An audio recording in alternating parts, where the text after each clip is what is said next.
கர்த்தருடைய பரிசுத்தமான நாம மகிமைப்படுவதாக. ஆசீர்வாதமான ஒரு நல்ல காலை நேரத்திலேயும் அனுதினம் அண்ணா என்கிற வேத தியானத்தினால் உங்களை சந்திப்பதில் மிகுந்த சந்தோஷம். கிருபையாக தேவன் நமக்கு கொடுத்த நாளுக்காக கர்த்தரை துதிப்போம். இந்த நாள் பிப்ரவரி மாதம் 11ஆம் தேதி செவ்வாய்க்கிழமை காலவேளை. இந்த காலவேளை தியானத்திற்காக யாத்திராகமம் 17ஆவது அதிகாரத்தை நாம் தியானத்திற்காக எடுத்துக்கொள்கிறோம். இந்த அதிகாரம் 16 வசனங்களை உள்ளடக்கி உள்ளது.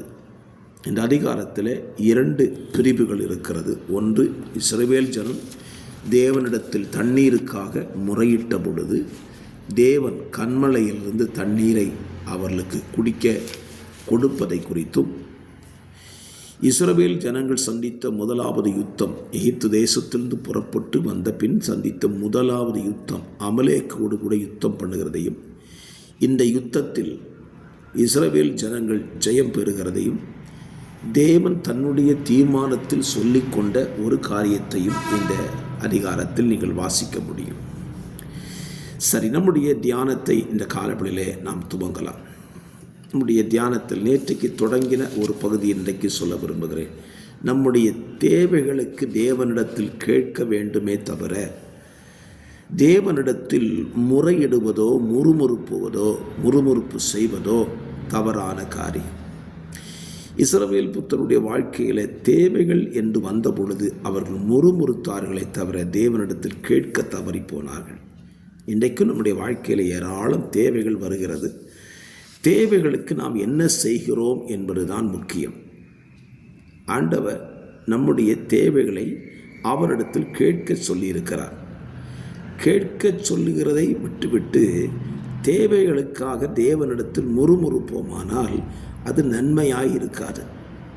ஆண்டவரை சேவித்ததுனால எனக்கு என்ன கிடைச்சது, நான் என்ன நன்மையை பெற்றுட்டேன், இதுவரைக்கும் ஆசீர்வாதமாக இல்லையே என்று சொல்லிலாம் நாம் ஆண்டவரிடத்தில் முறுமுறுக்கக்கூடாது. தேவை வருகிறதா, அந்த தேவைக்காக ஆண்டவரிடத்தில் நாம் என்ன செய்வோம், ஜெபிப்போம். நிச்சயமாய் நம்முடைய தேவைகளை சந்திப்பார். 2வது சிந்தை இந்த நாளிலே பாருங்கள், ஸ்தோத்திரம், இஸ்ரவேல் ஜனங்கள் யுத்தத்தை சந்திக்கிறார்கள். இந்த யுத்தத்தினுடைய மனிதர்கள் யார்? அமலேக் அப்படின்னு சொல்லப்பட்டிருக்கு. இந்த அமலேக் யார்னா ஏசாவினுடைய சந்ததி. ஏசாவுடைய மறுமனையாட்டின் குமாரன் தான் இந்த அமலேக். அவன் ஏன் இஸ்ரவேல் ஜனங்களோடு யுத்தம் பண்ண வேண்டும்? ஏசாவினால் யாக்கோபை மேற்கொள்ள முடியவில்லை.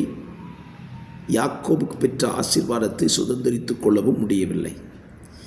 இதில் அவனுடைய மறுமனையாட்டினுடைய குமாரன் அமலேக்கு இதை அறிந்தவனாக இருந்ததினாலே தன் தகப்பனை, தன்னுடைய முற்பிதாக்களை ஏமாற்றி சம்பாதித்த இந்த இஸ்ரவேல் ஜனத்தை எப்படியாவது அழித்துவிட வேண்டும் என்று சொல்லி திட்டம் வகுத்து தான் இஸ்ரவேல் ஜனத்தோடு கூட எதிர்க்கிறான். இன்றைக்கும் பாருங்கள், நம்மோடு யுத்தம் பண்ணுவது யார்? பிசாசு.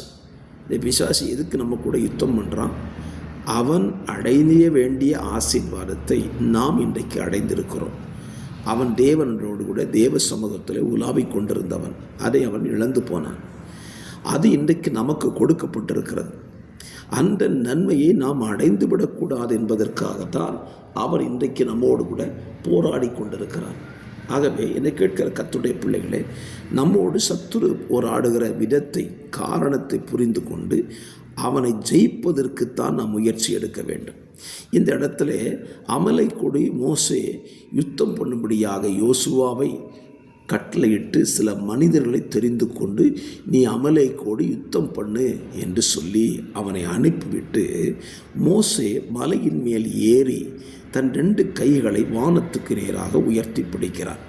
பாருங்கள், சத்துருவோடு யுத்தம் பண்ணும்போது இந்த யுத்தத்தில் 2 வித யுத்தம் இருக்குது. ஒன்று, மனிதர்கள் யுத்தம் பண்ணுகிற யுத்தம். தேவஜனங்கள் நேரடியாகவே யுத்தம் பண்ணுகிறார்கள். 2வது யுத்தம் எதுன்னா தேவனிடத்தில் ஜெபிக்கிற யுத்தம். நான் 2 யுத்தத்தையும் கம்பேர் பண்ணி சொல்கிறேன். தேவனிடத்தில் ஜெபிக்கிற மனிதனால் அவனுடைய எல்லைகளில், அவனுடைய ஜனத்தில், அவனுடைய குடும்பத்தில் ஏற்படுகிற யுத்தத்தில் அவர்களுக்கு வெற்றி கிடைக்கிறது. மோசே யுத்தம் பண்ண போகவே இல்லை. அவன் 2 கைகளை பரலோகத்துக்கு நேராக உயர்த்தி பிடித்தான். காலவழியில் சொல்லுகிறேன், உங்கள் வாழ்க்கையில் வருகிற பிரச்சனைகளோடு கூட நீங்கள் யுத்தம் பண்ணுகிறதை பார்க்கிலும் தேவனிடத்தில் நீங்கள் ஜெபிப்பீர்களானால், தேவனை நோக்கி பார்ப்பீர்களானால், கர்த்தர் அந்த யுத்தத்தில் உங்களுக்கு பெரிய வெற்றியை கொடுத்து விடுவார். மோசையின் கை உயர்த்தப்படுகிறது, குறிப்பிட்ட நேரம்தான் கை உயர்ந்துடுது. கை வலிக்க ஆரம்பிச்ச உடனே கை தாழ்ந்துட்டு. இதை ஆரோன் பார்க்குறான். ஓடி போய் ஊரும் ஆரோனும் மோசையை ஒரு கல் மேலே உட்கார வச்சு அவன் கையை தாங்கி பிடிக்கிறான். என்னை கேட்கிற கர்த்தருடைய பிள்ளைகளை, ஜெபிக்கிற பிள்ளைகளுடைய கரங்களை தாங்கி பிடிக்கிற ஊழியம் உங்களுக்கு கொடுக்கப்படுவதாக. யாரெல்லாம் ஜெபிக்கிறாங்களோ அவங்க கரத்தை நீங்கள் தாங்கி பிடிங்க. நிச்சயமாக சொல்கிறேன், ஜெயம் நம்முடைய வசமாய் திரும்பும். ஜெபிக்கலாம்.